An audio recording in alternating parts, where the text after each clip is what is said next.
오늘 우리의 삶을 변화시킬 수 있는 아주 특별한 지혜의 말씀을 나누고자 합니다. 이 이야기가 당신과 당신이 사랑하는 이들에게 큰 힘이 되기를 바라며 잠시 시간을 내어 이 채널을 구독하고 공유해 주신다면 하나님의 은혜가 더 널리 퍼져나가는 귀한 통로가 될 것입니다. 여러분의 그 선한 손길 위에 하나님의 크신 축복이 함께하기를 기도합니다. 오늘 저는 여러분에게 어떻게 믿음을 얻는지에 대해 이야기하려는 것이 아닙니다. 그보다 훨씬 중요한 것, 바로 여러분이 이미 가지고 있는 믿음을 어떻게 사용하는지에 대해 이야기하려 합니다. 성경 로마서 12장 3절은 말씀합니다.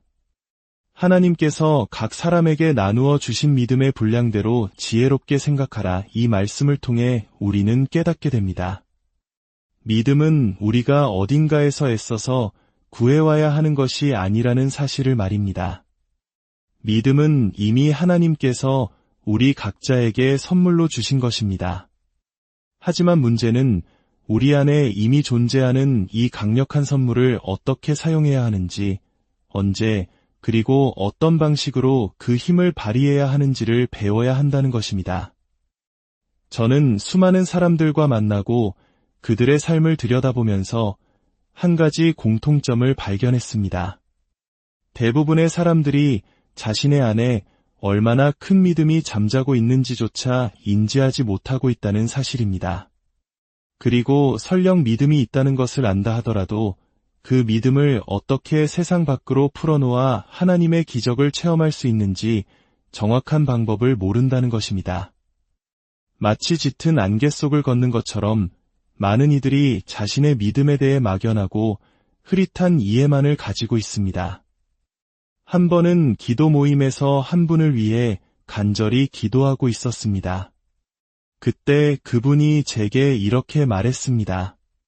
목사님, 제게는 세상의 모든 믿음이 다 있습니다. 저는 그분에게 이렇게 대답했습니다. 바로 그것이 당신의 문제입니다. 당신은 여전히 그 믿음을 가지고만 있습니다. 여러분, 믿음을 마음속에 품고 있는 것과 그 믿음을 하나님의 역사를 이루는 구체적인 행동으로 풀어놓는 것은 전혀 다른 차원의 이야기입니다. 바로 그 순간, 단 한순간에 하나님을 신뢰하는 믿음의 행동으로 나아가는 것이 중요합니다. 여기서 바로 믿음의 접촉점이라는 개념이 등장합니다. 접촉점이란 무엇일까요? 그것은 당신이 행하는 어떤 구체적인 행동입니다. 그리고 당신이 그 행동을 할 때 당신 안에 있던 믿음이 비로소 풀려나와 하나님을 향해 나아가게 됩니다.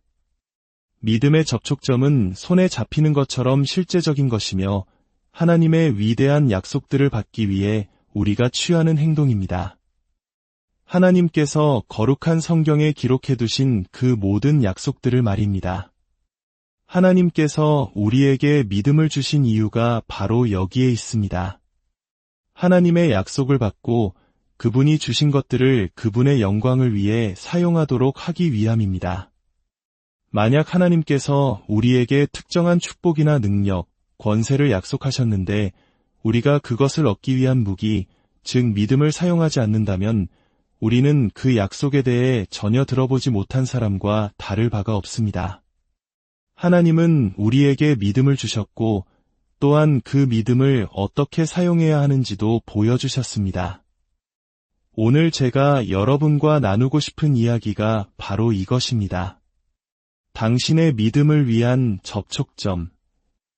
어떻게 접촉점을 찾고 사용하고 또 그것을 굳게 붙들 수 있는지에 대해서 말입니다.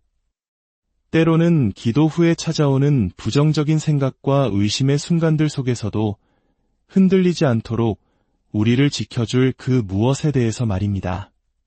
하나님께서는 성경을 통해 수많은 약속을 하셨습니다. 영원한 생명을 약속하셨고 우리 육신의 치유를 약속하셨습니다. 우리 마음에 힘과 평안을 주시겠다고 약속하셨습니다. 그분의 풍성하심을 따라 우리의 모든 필요를 채워주시겠다고 약속하셨습니다.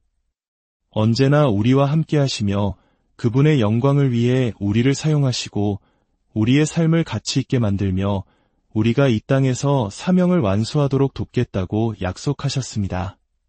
하지만 이 모든 위대하고 강력한 약속들을 얻기 위해서는 반드시 우리의 믿음이 풀려나와야 합니다.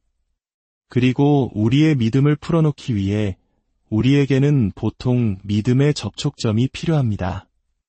믿음의 접촉점은 첫째로 당신의 모든 주의를 하나님께 집중시키는 역할을 합니다. 사도행전에 나오는 한 이야기를 예로 들어보겠습니다. 루스드라라는 도시에서 태어날 때부터 걷지 못해 안진뱅이로 살아온 한 남자가 있었습니다. 그는 사도 바울이 하나님의 말씀을 선포하는 자리에 있었습니다. 바울이 그를 보았을 때 그의 눈빛에서 치유받을 만한 믿음이 있음을 발견했습니다. 바울은 그를 향해 큰 소리로 외쳤습니다. 내 발로 바로 일어서라. 성경은 그 남자가 그 즉시 뛰어 걸었다고 기록합니다. 그는 걷는 법을 배우지 않았습니다. 평생 단 한 번도 걸어본 적이 없었기 때문입니다. 하지만 그 순간 그는 뛰어올라 걷기 시작했습니다. 어떻게 이런 일이 가능했을까요? 그는 자신의 믿음의 접촉점과 하나가 되었기 때문입니다. 그의 접촉점은 무엇이었을까요? 바로 사도 바울의 말이었습니다. 내 발로 바로 일어서라는 그 말이 선포되었을 때 그는 그 말과 하나가 되었습니다. 그의 모든 생각과 마음이 사도 바울의 삶 속에서 역사하시는 하나님께로 완전히 집중되었습니다. 이처럼 당신이 믿음의 접촉점을 사용할 때 당신의 시선은 당신의 질병이나 죄 혹은 결핍의 문제에서 떠나 유일한 해답이 되시는 하나님께로 향하게 됩니다. 당신의 모든 관심이 오직 그분께로 집중되는 것입니다. 믿음을 단 하나의 구체적인 행동으로 만드는 것이 얼마나 중요한지 아시겠습니까? 예를 들어 아픈 사람을 위해 손을 얹고 기도하는 안수는 강력한 믿음의 접촉점입니다. 야고보서 5장에 언급된 기름 부음 역시 믿음의 접촉점입니다. 믿음의 기도 그 자체가 접촉점이 될 수 있습니다. 성경에 기록된 하나님의 말씀 한 구절 또는 하나님의 사람이 선포하는 말을 듣고 그것을 붙드는 행위, 이 모든 것이 당신의 믿음을 풀어놓는 접촉점이 될 수 있습니다. 당신이 어떤 접촉점을 사용하든 그것을 통해 당신의 믿음은 하나님께로 발사됩니다. 그리고 당신의 믿음이 풀려나가는 그 순간 당신이 구한 것에 대한 응답이 이미 시작됩니다. 영혼의 구원, 육신의 치유, 필요한 것들의 공급, 그것이 무엇이든 간에 하나님의 역사는 이미 시작된 것입니다. 그리고 그 후 당신이 사용했던 그 접촉점은 더 큰 의미를 갖게 됩니다. 그것은 당신이 하나님의 응답을 받은 후에도 굳게 붙들 수 있는 강력한 증거가 됩니다. 당신은 이렇게 고백하게 될 것입니다. 나는 결코 의심하지 않을 것이다. 나는 분명히 하나님으로부터 이것을 받았다. 성경에는 사람들이 믿음의 접촉점을 사용하여 하나님으로부터 놀라운 것들을 얻어낸 예가 가득합니다. 모세가 그의 지팡이를 높이 들었을 때 그 지팡이를 드는 행위는 믿음의 접촉점이 되었습니다. 많은 사람들은 모세의 지팡이를 무슨 마술 지팡이처럼 생각합니다. 그저 지팡이를 들기만 하면 홍해가 갈라지고 반석에서 물이 솟아나는 기적이 저절로 일어났을 것이라고 생각합니다. 하지만 진실은 이것입니다. 만약 모세가 지팡이를 들었을 때 그의 믿음을 함께 풀어놓지 않았다면 아무 일도 일어나지 않았을 것입니다. 지팡이를 드는 행위는 그의 믿음을 하나님께로 향하게 하는 접촉점이었습니다. 그는 그 행위와 온전히 하나가 되었습니다. 당신이 믿음의 접촉점을 사용할 때 당신은 그것과 하나가 되어야 합니다. 당신의 모든 마음을 그것에 쏟고 당신 자신을 하나님께로 향하게 해야 합니다. 모세가 지팡이를 들었을 때 그는 지팡이와 하나가 되어 전능하신 하나님께서 이대한 기적을 행하시도록 간구했던 것입니다. 우리의 손은 믿음의 접촉점이 될 수 있습니다. 우리가 믿는다면 기름 부음도 접촉점이 됩니다. 우리가 믿는다면 성경에 기록된 그리스도의 말씀도 강력한 접촉점이 됩니다. 하지만 우리가 믿지 않는다면 이 모든 것은 아무 의미가 없습니다. 만약 당신의 삶에 고백하지 않고 용서받지 못한 죄가 있다면 당신이 안수를 받고 기름 부음을 받는다 한들 무슨 일이 일어날 수 있겠습니까? 그러나 당신이 진실한 마음으로 죄로부터의 구원을 원한다면 치유를 위한 기도 속에서도 당신은 죄 사함을 받을 수 있습니다. 성경은 말씀합니다. 혹시 죄를 범하였을지라도 사하심을 받으리라. 이제 잠시 저와 함께 기도하는 시간을 갖겠습니다. 당신의 삶을 새롭게 하나님께 드리고 헌신하기를 원하는 분들을 위한 시간입니다.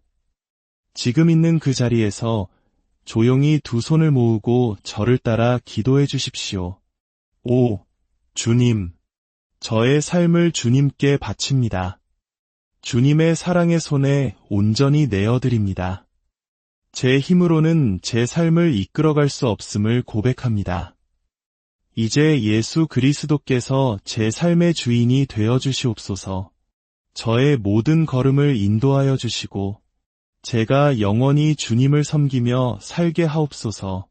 우리 주 예수 그리스도의 이름으로 기도하며 믿습니다. 아멘. 만약 당신이 이 기도를 진심으로 그리고 믿음으로 드렸다면 하나님께서 그 기도를 들으셨음을 저는 확신합니다. 그리고 말로 다 형용할 수 없는 평안과 기쁨, 안전함을 당신의 마음에 부어주셨을 것입니다. 하나님은 자비로운 분이십니다. 하나님은 우리 인간의 치유에 깊은 관심을 가지고 계십니다. 하나님께서는 우리에게 훌륭한 의사와 약, 병원과 간호사들을 허락하셨고 종종 그러한 방법들을 통해 우리를 치유하십니다. 그리고 동시에 하나님께서는 기도를 통해서도 우리를 치유하십니다. 우리가 기도로 그분께 나아갈 때 우리는 우리 자신을 의지해서는 아무것도 할 수 없음을 기억해야 합니다. 우리의 시선은 우리 자신에게서 떠나 위대하고 자비로우신 하나님을 향해야 합니다. 이제 아픈 이들의 치유를 위해 기도하겠습니다. 이 시간 기쁨으로 기도합시다. 간구나 절망, 막연한 희망이 아니라 기쁨으로 기도합시다. 성경은 여호와를 기뻐하는 것이 너희의 힘이니라 라고 말씀하셨습니다. 우리에게는 치유받을 기회가 있습니다. 살아계신 하나님이 계시기에 우리는 소망을 가질 수 있습니다. 오, 하나님, 예수 그리스도의 이름으로 기도합니다. 그가 채찍에 맞음으로 우리가 나음을 입었나이다. 주님의 치유의 능력이 지금 이 시간 흘러넘치게 하옵소서. 이 말씀을 듣는 모든 이들에게 하나님의 권능을 느끼게 하옵소서. 주님의 치유의 영이 머리끝부터 발끝까지 임하여 주시옵소서. 치유하소서. 오, 하나님, 치유하소서. 치유하소서. 아버지, 주님의 치유의 능력이 지금 흐르고 있음을 감사드립니다. 이 능력이 멈추지 않고 계속해서 흐르게 하옵소서. 나사렛 예수 그리스도의 이름으로 기도합니다. 아멘. 그리고 아멘. 이제 고개를 드십시오. 그리고 믿으십시오. 당신의 믿음의 접촉점을 굳게 붙드십시오. 하나님의 치유와 회복이 당신의 삶 가운데 이미 시작되었음을 선포하십시오. 당신과 당신의 가정, 그리고 당신의 모든 삶의 영역에 하나님의 놀라운 축복과 평안이 가득하기를 예수 그리스도의